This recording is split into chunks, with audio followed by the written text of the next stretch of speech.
Hello people, my name is Jimmy and today I want to talk about everyone's favourite YouTuber, the man at the top, the Swede that did the deed, PewDiePie. Now I know YouTube's probably overflowing already with commentary on what he recently did, thoughts, opinions, but you know, the servers can take one more smarky opinion, so let's give this a go. What if I told you that PewDiePie, the man who's made his millions on seemingly just shouting and screaming at a camera and playing games terribly, is not an idiot, and that he is probably the smartest man on this whole damn platform?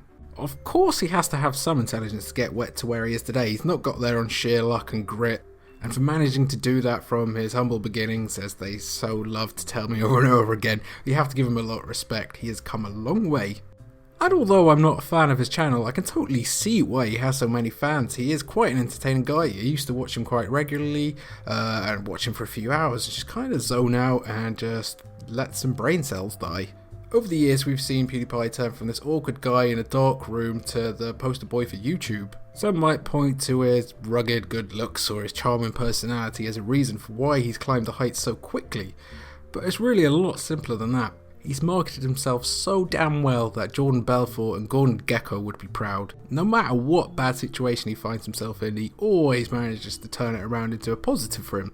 I mean, look at what he did recently with YouTube's scandals and the way they treat their YouTubers with the falling subscribers and the weird bugs here and there.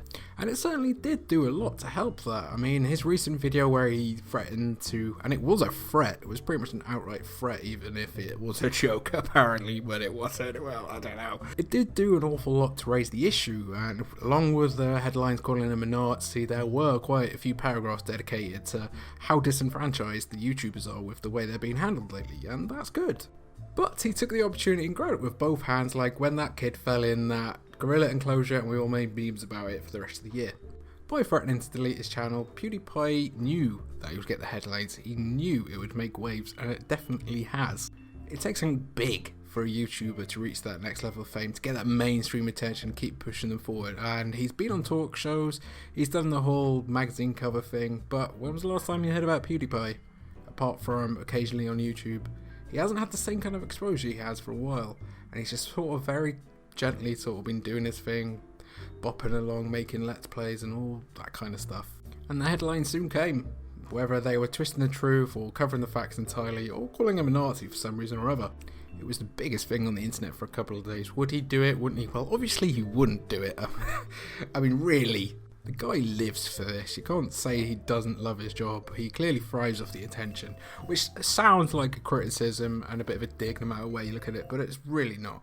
And second of all, there's this little thing called Revel Mode he booted up this year, you know, where he connects a bunch of YouTubers together to make his own big network. What would happen if its figurehead stepped down and deleted his channel and went off and live in the marshes somewhere? And the guy is making serious bank from all his contracts with merchandising and all kinds of things. He can't just turn his back on that. He'd go to Guantanamo or something probably, I don't know. What PewDiePie has shown here is something I like to call basically big red button of, look at me, look at this, I have a thing. He's gently riding the crest of controversy, as so many YouTubers are wont to do, for his own personal gain. And as easy as it is to criticise him and to say he was a bit of a dick to his fans for threatening to quit the place, anyway, even if it was a joke, you got to admire that he's not a shrieking baboon. He's a bit of a genius. As much as he wants to fight back against clickbait and drama and all this thing, he lives on it, he depends on it. It's the very foundation that keeps his channel going, and it works wonders for him, and he's just simply following up on what's worked for him. That's all there is to it.